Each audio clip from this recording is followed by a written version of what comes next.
Live from New Delhi, you're watching DD India Newshour, India's voice to the world. I'm Lipakshi Khurana, coming up in the next hour.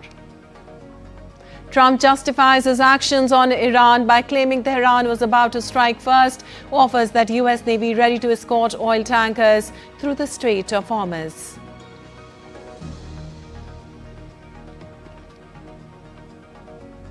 Tehran steps up Gulf strikes while Israel launches broad wave of attacks across the country, claims to control almost all Iranian airspace.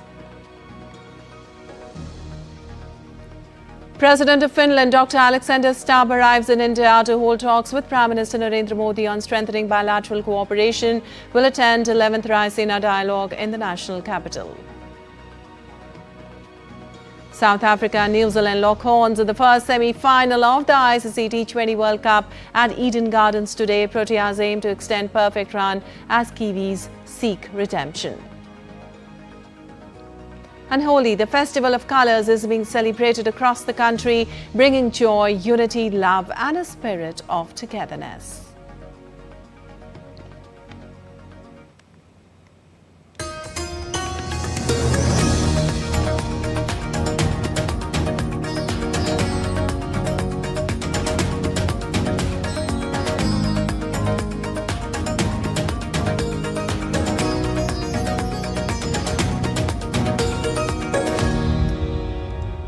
And on to the details now. US President Donald Trump on Tuesday said he believed Iran was preparing to strike first, his latest explanation for the Iran attack amid shifting accounts from the administration on why the war started.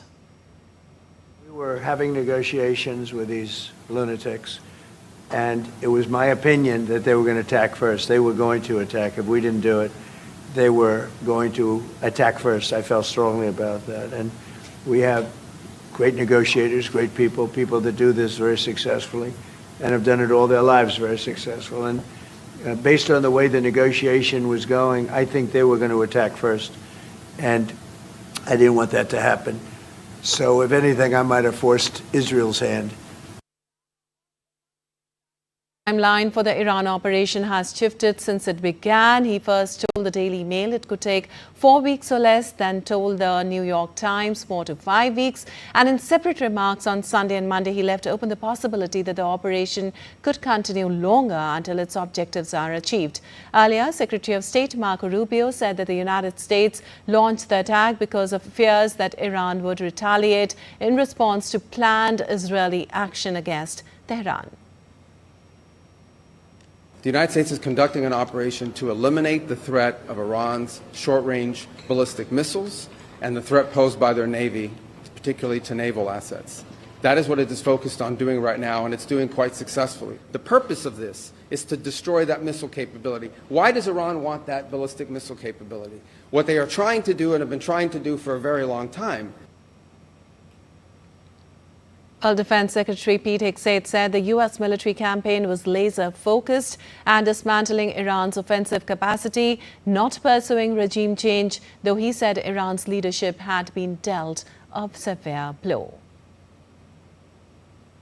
Also, U.S. Secretary of State Marco Rubio said that nearly 9,000 Americans had been evacuated in West Asia following the start of U.S.-Israeli strikes on Iran. Secretary Rubio also added that the State Department has been actively implementing evacuation plans in recent days, coordinating charter flights, military aircraft, and expanded commercial flight options in partnership with airlines. He also expressed confidence that the U.S. government will be able to assist all Americans who have requested help departing the region, but cautioned that airspace closures could slow the pace of evacuations.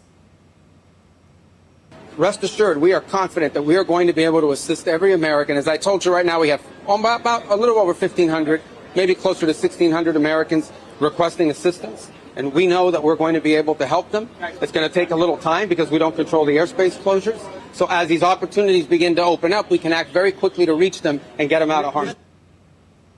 Well, U.S. President Donald Trump said Germany had been helping out by allowing U.S. forces to access certain bases and drew a sharp contrast to the actions of Britain and Spain. His comments came as he welcomed German Chancellor Friedrich Merz to the White House on Tuesday, thanking the German leader for his support of the widening U.S.-Israel conflict against Iran. Well, I think they're doing it. I mean, they're letting us land in certain areas, and that's, we appreciate it. And they're just making it comfortable. We're not asking them to put boots on the ground or anything. I mean, we're just they're a respected country. I have a very good relationship with the country. We have, in particular, now with this leader, with this new leader. I think he's an excellent leader. Well, Merz said that Germany and the United States shared a desire to get rid of Iran's current regime and said Berlin wanted to see a rapid end to the war. He later cast doubt on whether the U.S. and Israeli military strikes would spark political change in Iran, saying the plan posed some risks. We are supporting the United States and Israel to get rid of this terrible terrorist regime, and we are looking forward to a day after, and we have to talk about the strategy. What is following after this regime is away, and we have to strategize on this entire region, and we are having a high interest in common approach and common work and what we can do, and this is important not just for the Americans. This is extremely important for Europe and extremely important for Israel and their security. So we are really looking forward to find ways how to deal about the day after. Well, U.S. President Donald Trump threatened to impose a full U.S. trade embargo on Spain on Tuesday after the European and NATO ally refused to let the U.S. military base use its bases for missions linked to strikes on Iran. Trump again referenced Spain's refusal to heed U.S. calls for all NATO members to spend 5% of their GDP on defense and added Spain has absolutely nothing that we need. Spain has absolutely nothing that we need other than great people. They have great people, but they don't have great leadership. And as you know, they were the only country that in NATO would not agree to go up to 5%. I don't think they would have agreed to go up to anything. They wanted to keep it at 2%, and they don't pay the 2%. So we're going to cut off all trade with Spain. We don't want anything to do with Spain. Well, Iran's ambassador to the United Nations, Ali Bahraini, has ruled out any negotiations with the United States following joint U.S.-Israel strikes on his country. There has been no any approach to the United States, to the President of the United States. There hasn't been any contact from our side. Now, the only language for talking with the United States is the language of defense. And for the time being, we are focused on defending our country. All right, and for more on this, we have Akhilesh Suman joining us. Well, good morning, Akhilesh. President Trump says Iran was preparing to strike first, yet his administration's stated objectives appear to have, shifted. The situation is also shifting fast and very precarious at the moment. Where do we see this all going? Everyone is thumping one's own chest in this point of time. Right. USA is telling that it has hit 2,000 targets inside Iran. And Iran is telling that it has fired around 1,800 missiles and drones on the neighboring countries of Iran, who are allies of USA. Other than that, Israel is bombing different cities of Lebanon. And, Beirut is under turmoil because of the bombing. So it seems that everyone has one's own goal. And there is a contradiction in U.S. stand that earlier Marco Rubio, the State Minister of State, Secretary of State, has been telling that, it was because we know that Israel will attack, so we have preemptive strike. and now Donald Trump is telling that no, Iran attacked first. So in that way, that there is a lot of confusion. And even the American lawmakers are telling that Donald Trump should take care of the domestic problems first before going into the international problems. So I think that everyone is having one's own goal. And in that situation, there is no one who can talk to Mr. Donald Trump, who can tell him that what to do and what not to do. German Chancellor is there in Washington, D.C., and he had, had a press conference with Donald Trump, and he was also supporting the strike. Even though the United Kingdom, the Spain are not on board with Donald Trump, but given the fact that United Kingdom was always the right-hand country of USA in all previous wars. If you remember, either Afghanistan or Iraq or anywhere in the world, you will find that Britain was in the right side of US in all wars. But now, in this point of time, only in this point of time, that UK is not in the right side of USA. Spain has also denied. France is not on board. No, not on board. NATO is not there anywhere.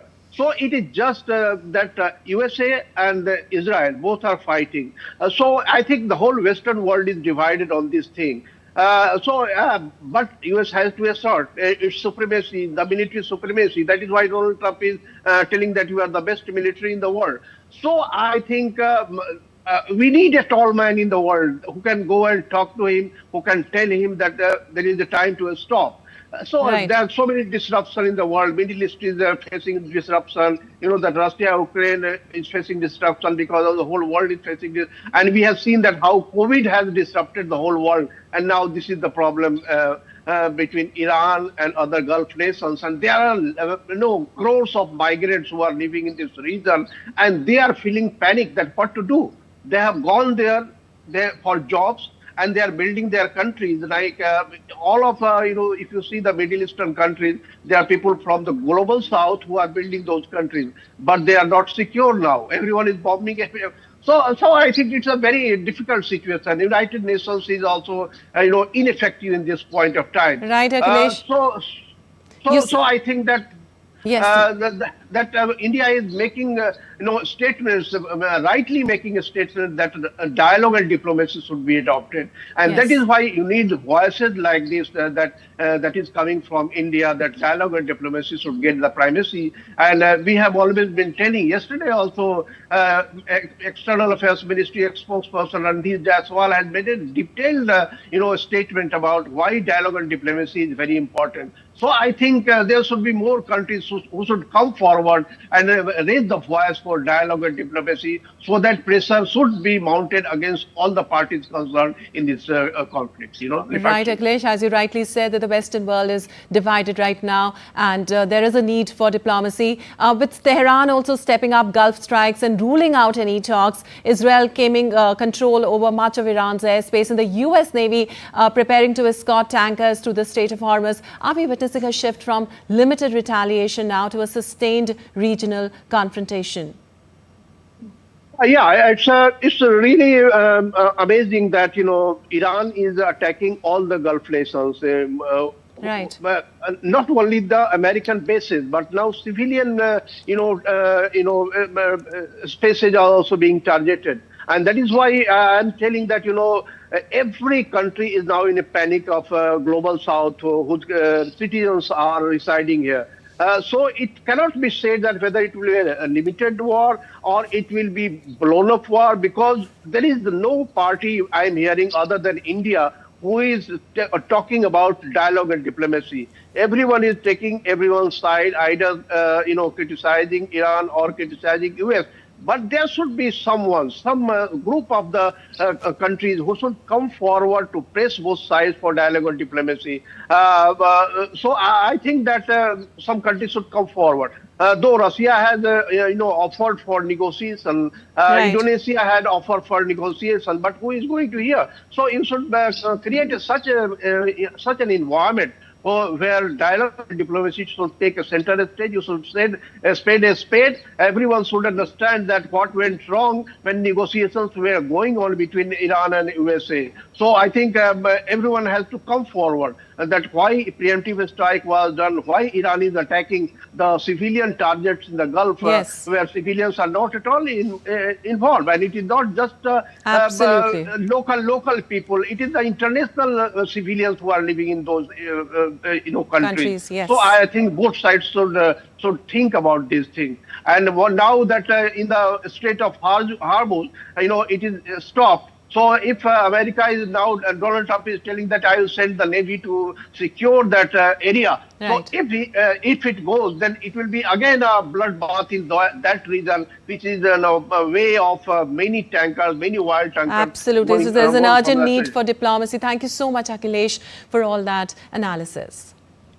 And time now for a short break. We'll be back in a while.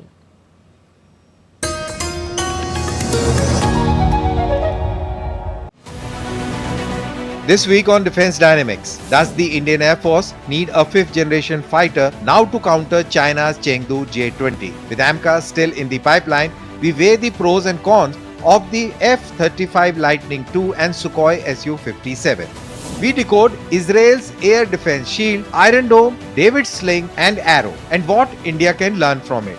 India inducts INS Anjadeep, boosting coastal anti-submarine capability, why it matters. Catch the full analysis this Wednesday at 8 p.m. IST only on DD India.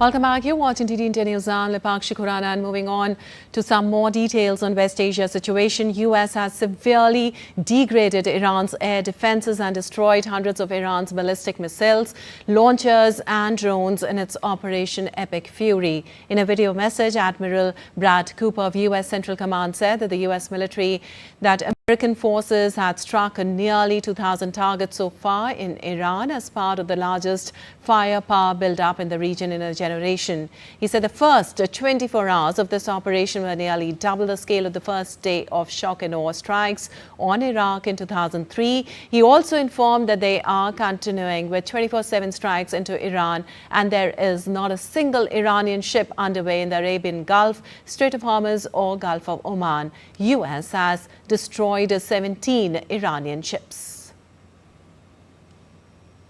For decades, the Iranian regime has harassed international shipping. Today, there's not a single Iranian ship underway in the Arabian Gulf, Strait of Hormuz, or Gulf of Oman, and we will not stop. We will continue to conduct dynamic targeting operations. We're hunting Iran's last remaining mobile ballistic missile launchers to eliminate what I would characterize as their lingering launch capability. Now, in retaliation, the Iranian regime has launched over 500 ballistic missiles and over 2,000 drones. To be clear, Iran is indiscriminately targeting civilians as they launch these missiles and drones. You've seen it on TV. The evidence is crystal clear and overwhelming. Meanwhile, US identified 4 American soldiers killed in the early days of the war with Iran. The soldiers were killed on the 1st of March 2026 at the port of Shuaibah, Kuwait, during a drone attack. While Israel's military said it launched a broad wave of strikes on targets in Iran after the Islamic Republic fired rounds of missile barrages at Israeli territory. In the past 24 hours, hundreds of fighter jets and aircraft have been striking hundreds of targets simultaneously in Iran and Lebanon. Since the start of the operation, the Israeli Air Force has neutralized 300 Iranian missile launchers in Isfahan. Thousands of targets related to the ballistic missiles array, including launchers and missile storage sites, were struck by Israel. Also, Israel was hit by the covert Minza Dehe compound that was used by a group of nuclear scientists who operated to develop a key component for nuclear weapons. It said that the IDF tracked the activities at this new location, removing a key component of the Iranian regime's capability to develop nuclear weapons. The Israeli military also said it had deployed troops to several locations in southern Lebanon in what it described as a forward defense measure along the border. It struck weapons storage facilities, missile launchers, command centers, and additional terrorist infrastructure belonging to the Hezbollah and Hamas terrorist organizations in the Tyre and Sidon areas. Meanwhile, Iran has launched over 500 ballistic missiles and over 2,000 drones in retaliatory attacks so far, as per the reports. Israel intercepted missiles over Jerusalem, West Bank and Tel Aviv. The Central Intelligence Agency station at the U.S. Embassy in Saudi Arabia was also hit. The embassy, which is located in the Saudi capital of Riyadh, is among the U.S. sites that have been hit so far in the conflict. Washington's mission in the kingdom subsequently warned Americans to avoid the embassy until further notice due to an attack on the facility. Well, France is sending its flagship aircraft carrier to the Mediterranean in response to the widening conflict in the Middle East, President Emmanuel Macron announced. The Charles de Gaulle carrier has been pulled out of a deployment in the North Atlantic to head for the Eastern Mediterranean. It made a stopover in the Swedish port of Malmö last week. Also, Britain's Defence Ministry released images of F-35 jets shooting down a drone in Jordanian airspace and F-35 and Typhoon jets taking off from the British Royal Air Force. The British Royal Air Force base of Akrotiri in Cyprus for operations in the West Asia. This also comes after the Akrotiri base was hit by a drone. Well, the Gulf countries have also engulfed in the war. Smoke was seen rising from the oil industry zone in Fujairah, a major bunkering hub in the United Arab Emirates, as the country continues to grapple with the escalating Iran conflict. A large plume of smoke was seen rising over the U.S. consulate in Dubai. U.S. Secretary of State Marco Rubio also confirmed the hit and said that all consulate personnel were accounted for.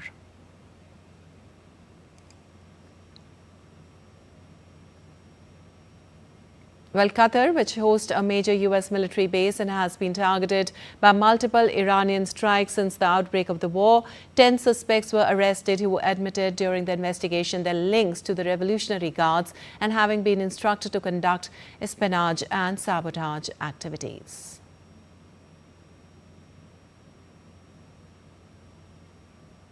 Well, the West Asia analyst Badr Al-Saif said European nations need to extend greater support to their Gulf partners. He stressed that backing the region does not mean joining the war, but requires Europe to clearly signal its position instead of relying on the United States. We cannot depend on the U.S. for main security guarantees. And here, the Gulf states, and I sit in Kuwait City, but the Gulf states and Europe share that we've long depended on the U.S. and their defense mechanism. And I think it behooves us to strike a more independent path and probably even strengthen our ties as middle powers between the EU and the Gulf, something that we've already started doing. So I think, yes, increase defense spendings, but also increase partnerships across the board that includes the U.S., but not only the U.S. Well, Nepal is set to vote on the 5th of March in a high-stake election. The election comes months after mass protests reshaped the country's political landscape and brought in an interim government. With nearly 19 million eligible voters, including 800,000 first-time voters, the outcome could determine Nepal's direction at a critical crossroads. DD India's Siddharth Bharadwaj reports for more from Kathmandu. I'm standing here in Kathmandu, where Nepal is gearing up for crucial elections on 5th of March. After months of political turmoil and historic leadership changes, the voters are preparing to decide the country's next chapter.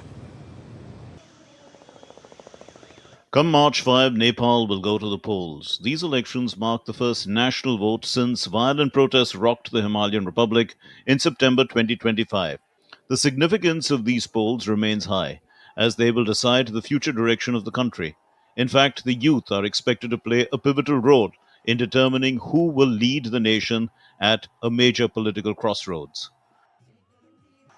On September 8, Nepal witnessed widespread protests across the country. It all began after the government imposed a ban on social media sites, citing that tech companies had failed to meet the deadline to register under new guidelines. The ban angered the country's youth, who took to the streets. However, the protests later evolved into an anti-corruption movement, ultimately resulting in the toppling of the KP Sharma Oli government. On September 12, 2025, Nepal saw history in the making when former Chief Justice Sushila Karki was sworn in as interim Prime Minister, becoming the first woman to hold the top post. According to official data, nearly 19 million Nepalis are eligible to vote, including 800,000 first-time voters. The country is divided into 7 provinces: Kosi Province, Madhesh Province, Bagmati Province, Gandaki Province, Lumbini Province, Karnali Province, and Sudur Paschim Province. Key political parties contesting the election include the RSP, Congress, UML, NCP, RPP, PSPN, Janamat, and UNP, along with several other smaller parties. The main contenders are a mix of veteran leaders and fresh faces, from former Prime Minister and leader of the Communist Party UML, KP Sharma Oli, to Nepali Congress leader Gagan Thapa, and 35-year-old Balendra Shah, one of the most talked about figures in this election. A former rapper and civil engineer, Shah rose to prominence as a popular mayor of Kathmandu. With a mixed electoral system in the country, voters will elect 275 members of parliament through a combination of first-past-the-post voting and proportional representation.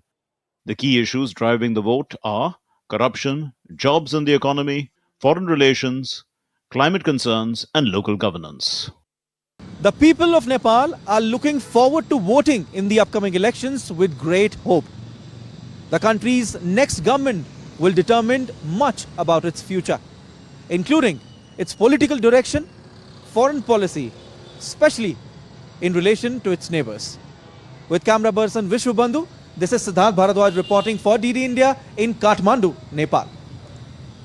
And for more on this, we have Siddharth Bharadwaj joining us from Nepal. Well, Siddharth, good morning. The silence period is in place since yesterday, with less than 24 hours now for the polls. Nepal heads into its first national election since the 2025 mass protest, with nearly 19 billion voters, especially the youth. Tell us about the preparations and the excitement there among the people.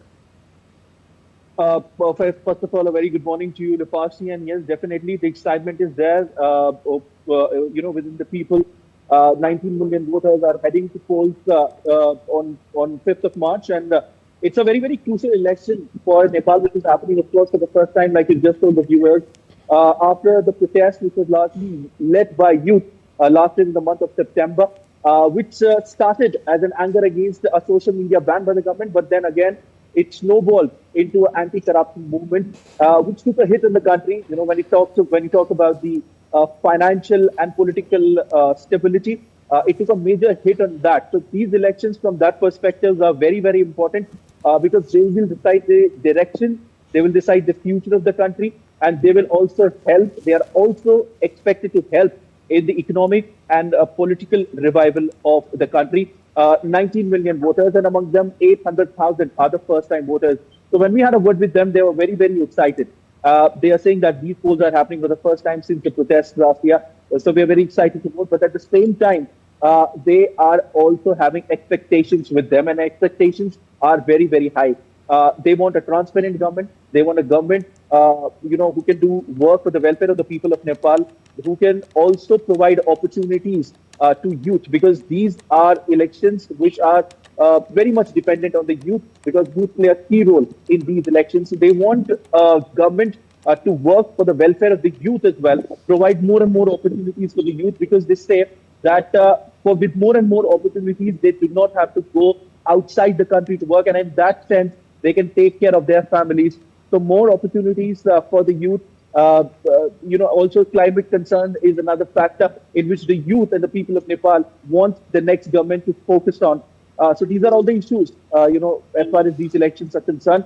And of course, everyone is having high expectations as far as these polls are concerned. The security arrangements are really, really tight. Silence period is going on, so no campaigning, no posts on social media. A special vigil is kept on the deep fakes and the misinformation which is there on social media, and especially for the public who are not that much aware of the digital world. So these are the things which are, being kept in concern as far as these elections are concerned. People are having really, really high hopes that the next government will certainly, provide a better direction to the nation. And apart from that, it's foreign relations as well, and other factors, which are there in these elections. Lepakshi.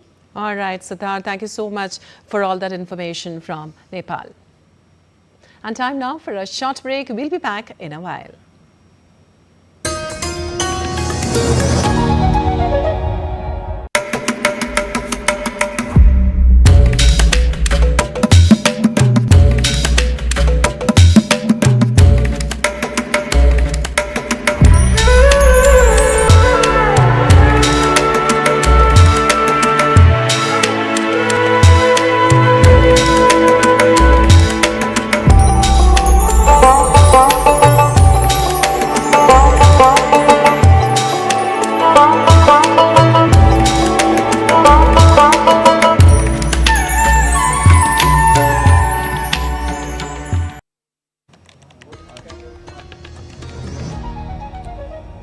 Welcome back. You're watching TD India News. I'm Lepakshi Kuran, and moving on, the war in West Asia has endangered lives of many. Thousands of foreign nationals are being evacuated from the West Asia as rising tensions following conflicts in West Asia disrupt travel across the region. Israeli airspace has been closed since Saturday after US-Israeli strikes on Iran. The reopening will allow 1 passenger flight per hour at first, increasing to 2 flights per hour in a second phase. Israel's Minister of Transport, Miri Regev, said the decision was based on assessments with security officials and comes earlier than planned.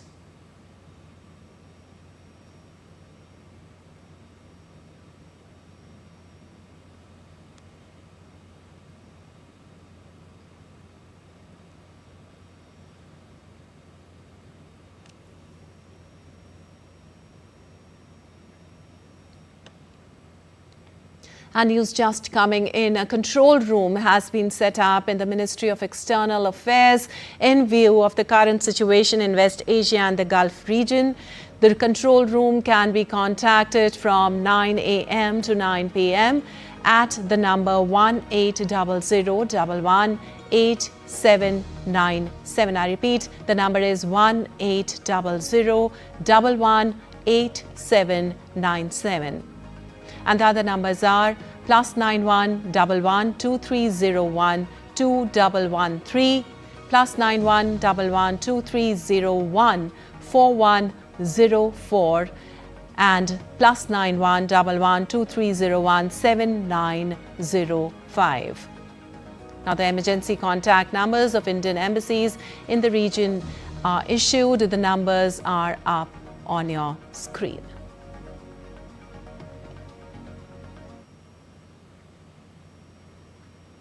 Well, over 175 Spanish citizens arrived in Madrid on Tuesday on a flight from Abu Dhabi, with more flights expected via Istanbul.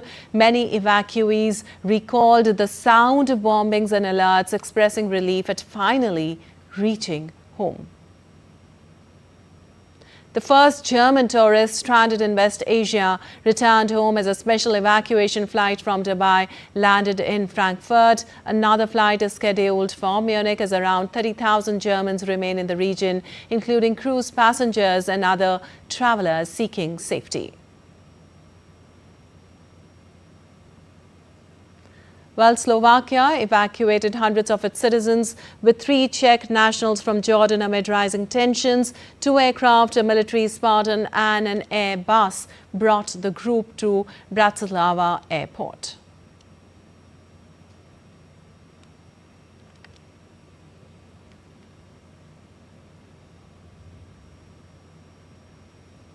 Also, the Ministry of External Affairs has expressed deep concern at the commencement of the conflict in Iran and the Gulf region on 28th of February. It said that India had urged all sides to exercise restraint, avoid escalation and prioritize the safety of civilians. But unfortunately, in the holy month of Ramzan, the situation in the region has deteriorated significantly and continuously. The destruction and deaths have mounted even as normal life and economic activities come to a halt. There are almost 10 million Indian citizens who live and work in the Gulf region. Their safety and well-being is of utmost priority. Any major disruption has serious consequences for the Indian economy as well. As a country whose nationals are prominent in the global workforce, India is also firmly opposed to attacks on merchant shipping where some Indian nationals lost their lives or are missing. India reiterates its call for dialogue and diplomacy. Indian embassies and consulates in the affected countries are in close touch with Indian nationals and community organizations. The Prime Minister and External Affairs Minister have held discussions with their counterparts in the Gulf region. The statement added that the government will continue to closely monitor the evolving situation and take a relevant decision in the national interest. And President of Finland, Dr. Alexander Stubb, arrived in India on a 4-day visit. Upon his arrival, President of Finland Stubb being welcomed with a guard of honor.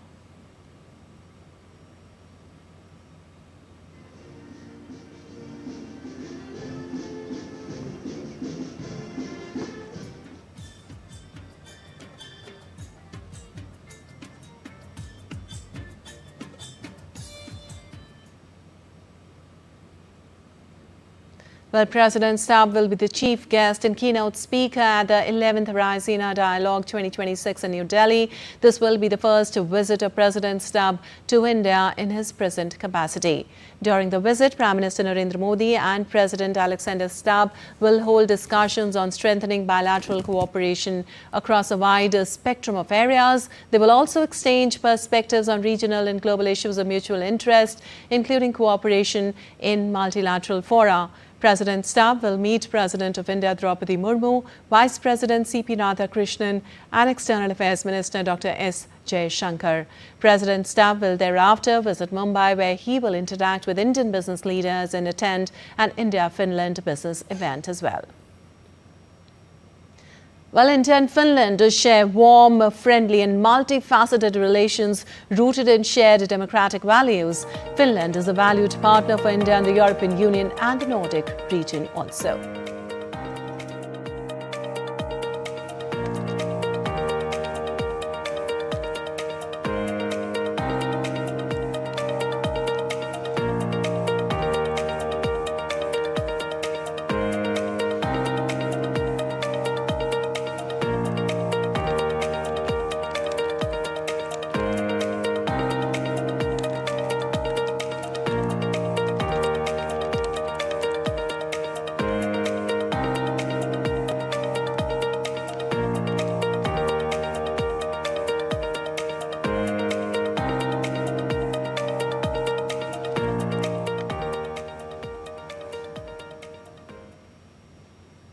And today, millions of people are celebrating Holi, the festival of colors in India and across the world.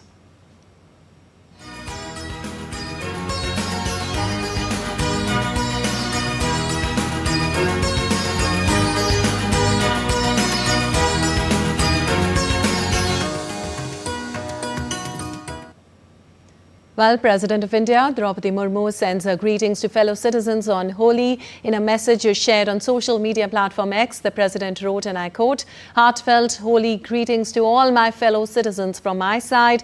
This festival of colors infuses love and hope into people's lives and strengthens mutual unity and brotherhood. My wish is that this festival brings happiness into everyone's life and that we all together contribute to building a developed nation," unquote. Well, the Festival of Colours is also being celebrated across Assam with enthusiasm. The air's turned vibrant with a touch of colours. Holi songs echoed from every street corner, creating a joyous atmosphere. The state is also celebrating the Festival of Dole, which honours Lord Krishna. Chief Minister Himanta Biswa Sarma greeted people on the occasion of Holi and Dole Jatra.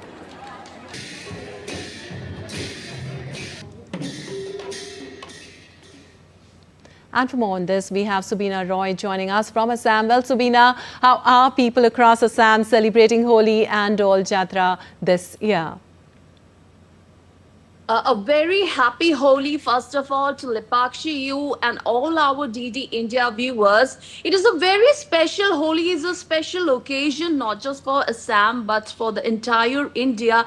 It is an announcement of the spring season that is coming in. And as the nature reflects, different flowers bloom, the birds are in their full chirps. So this can be reflected in the social ethos and the culture of Assam as well during Holi.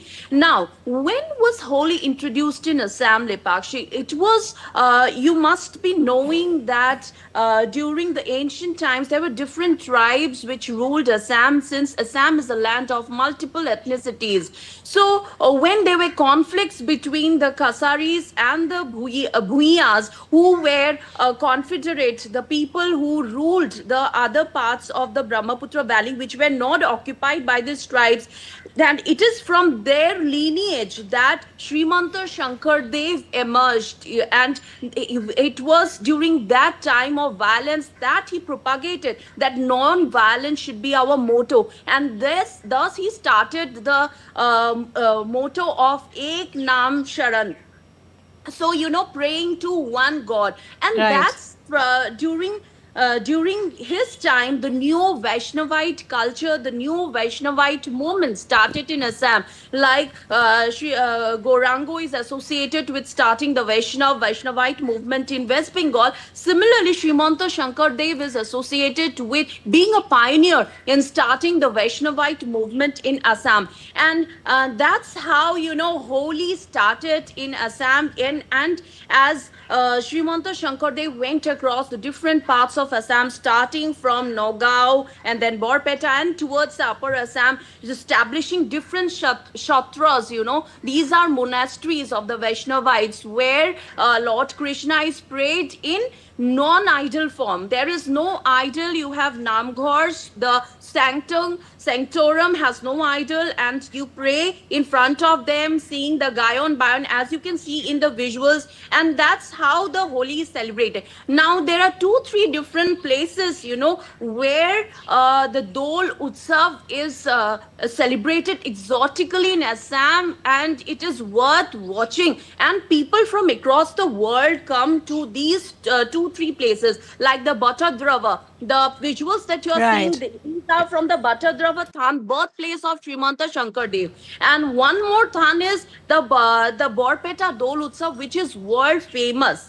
It starts with the first day of Phagwat. It's a 5-day festival, Lepakshi. And the first day is known as Gandha ceremony. Now, yesterday was Gandha ceremony, and where, the Lord Mahaprabhu is brought out in the Sutal, that in the veranda, he is, given colors, and then there is Meji. Like in India, we have Holika Dahan. So here in Assam, the Meji is burned, the holy pyre is burnt, where the Lord Mahaprabhu circumvates the fire, goes around the fire 7 times, and then he is placed, then after that you have the second day, which is known as the Bhor Dol, where the Lord Mahaprabhu, who is also referred as Kolya Guhain, is placed on decorated dole. He is taken out for procession, and you can see people singing Nam Kirtans, playing with colors, holy, the khol, the dhol, then the Gayan Bayan, the traditional, musical instruments are played. And the final day, the Fakua, which is today, Mahaprabhu is taken out on a procession where Gobindo and Kolya Guhain are taken out in a grand procession. And the people of Borpeta sing this song like Aji Rongere Khelibo Aha Bhai Khelu Hobe Mili Prane Pran Ahok Shobe Mili Fakwa Khelu. So these are the things, which was played out in Assam during the Holi festival. And apart from the all right, Subina, thank you so much for giving us that detailed information about how and why Holi is celebrated in Assam. Well, in South Africa, in Johannesburg, South members of the Indian diaspora and local South Africans gathered to celebrate the vibrant festival of Holi, a tradition symbolizing renewal, unity and the triumph of good over evil. For South Africans of Indian descent, the festival reflects a heritage sustained across generations and expresses through culture, faith and community life. Take a look.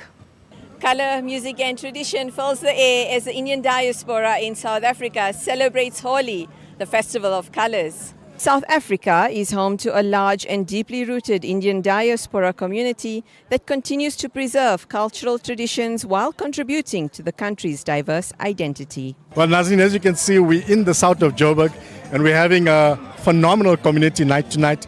Holi, of course, Holi celebration. Happy Holi to everyone. And it's just such a vibrant atmosphere. We've got dance groups performing. We've got Bollywood going on. We've got a DJ tonight. We have food stalls out here and everybody is just in a vibrant, festive spirit.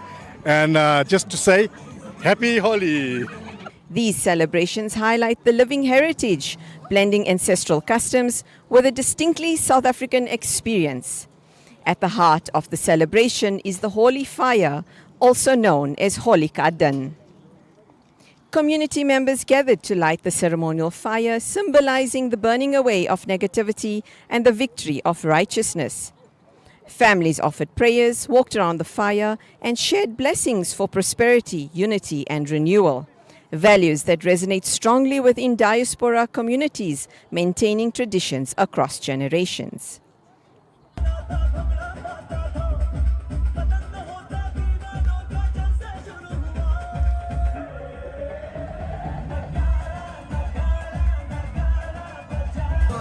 South Africa celebrating same like India, like our home country, India. Indian people celebrate like worth, faith, emotion. Same, we people here celebrate all function, and today special we celebrate Holi. Happy Holi, happy Holi, happy Holi, happy Holi, everybody happy Holi.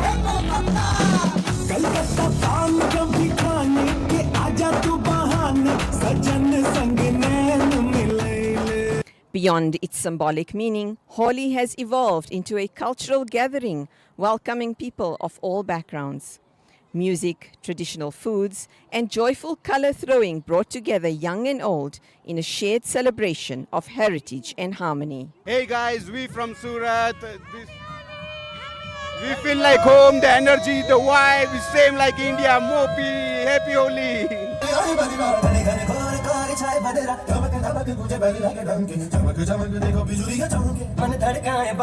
We here celebrating Holi in South Africa and in Johannesburg South. We try our best to keep our Indian culture and heritage alive. Happy Holi! What's up everybody, we having a party. What's up everybody, we having a party. For DD India South Africa, I'm Nazneen, celebrating culture, color and community. Happy Holi! Well, you're watching DD India News Hour. Time now for some sports news. The semi-finals of the IST T20 World Cup 2026 are here and the excitement is at its peak.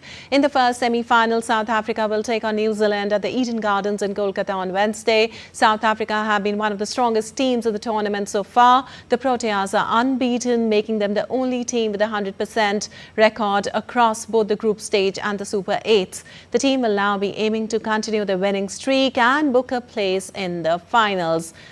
New Zealand, on the other hand, have had a mixed campaign. Despite some ups and downs, they managed to secure a spot in the last four. The Kiwis will be eager to take revenge for their earlier loss to South Africa and reach the final once again after finishing as runners-up in 2021.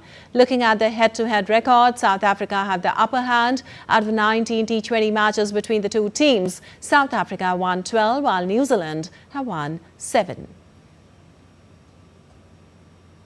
And for more on the match, we have Narayan Singh joining us. Well, Narayan, South Africa unbeaten so far in the tournament. What has been the key to the consistent performance heading into the semi-final, and how do you see today's match? Look, if we take a look at this match, we know that, as you mentioned, South Africa is so far unbeaten in the unbeaten team of this T20 World Cup. If you take a look, their record in the group stages where they won all their matches except one where they were dragged to 2 super overs by the Afghanistan. And again, we saw in the Super 8 stage 2, they were very dominant where they defeated India also. So all in all, they talk about South Africa complete team. If you take a look, their top order, their captain, Adrian Markram, is the best opener of the tournament so far. If you take a look, among all the remaining teams, he has scored 268 runs with a strike rate of 175. So stupendous. And we know that in the previous encounter between these two teams in the tournament, where South Africa defeated New Zealand by a comprehensive margin, where their captain Adrian Markram scored a fantastic knock of 88 runs. So again, a same kind of performance is required from their captain, because we know that the kind of cricket he is playing in this tournament is near perfect, like the team South Africa playing a near perfect cricket in this tournament. So hoping that it will be a contest, we can say that of equals, in that sense that the New Zealand team is also shifting from Sri Lanka to India after just being there for 10 days. So a problem that come forward for this New Zealand team is that they have to adapt to the conditions. But I think if you take a look at this New Zealand team, they have too many ups and downs in the tournament. They lost to the South Africa in the group stages, and after that they also lost to England in the Super 8 stage, and they have to just we can say that rely on the external factors to be there in the semi-finals. So hoping that the kind of their top order, especially the Tim Seifert and Finn Allen, they have scored good runs in the tournament, and they need to fire here, because if you talk about any T20 contest, how the power play is won, it is we can say the crucial factor to see the outcome of the match. So we are hoping in the power play both the teams will look to capitalize it. But if you take a look the previous match where Marco Jansen just removed the top 3 of the New Zealand top order, so we can say the matchup between the Marco Jansen and the New Zealand top order will be the key in today's match. All right, so exciting match ahead today. Thank you so much, Narayan, for all those details. And Team India pacer Renuka Singh Thakur has been ruled out of the one-off test against Australia. The day-night pink ball test will be played at the WESCA ground in Perth beginning on Friday. Renuka has been ruled out of the final match of the multi-format series due to workload management. Bowling all-rounder Kashvi Gautam has been named as Renuka's replacement. Kashvi has played 6 ODIs for India, taking 3 wickets and has 19 wickets to her name in 18 Women Premier League matches. The 7-match multi-format series began with the 3-match T20 international leg, which India won 2-1, followed by a 3-match ODI leg where the visitors were thrashed 3-0 by the dominant Australian side. And India's Lakshya Sen stunned China's defending champion Shi Yuqi with a thrilling victory to open his All-England campaign in Birmingham. Using sharp court movements and flat whippy smashes, Sen outpaced the reigning world champion in a high-intensity 3-game battle of 23-21, 19-21, 21-17. Sen's improved physicality and his elbow-driven flat smash, designed to reduce strain on his shoulder, repeatedly unsettled the Chinese top seed. The shot aimed awkwardly around the wrist prevented Sri from settling into rhythm. The win adds to Sen's strong record at the tournament, where he reached the final in 2022 and the semi-finals in 2024, and reinforces his reputation as a big stage performer. And from Gulal-covered streets to laughter in the air, people are celebrating Holi with music and smacking foods. Let's show you some fresh visuals from Holi.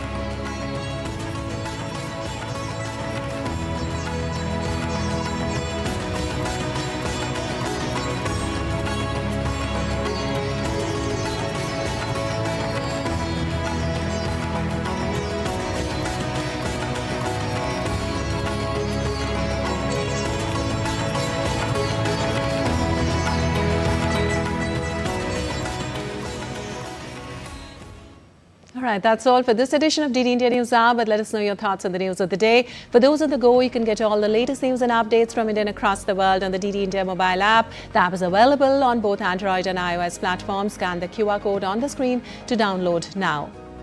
We'll be back with more news as it breaks here on DD India. I'm Lipakshi Khurana, and from all of us here in Delhi, here's wishing our viewers a very happy Holi.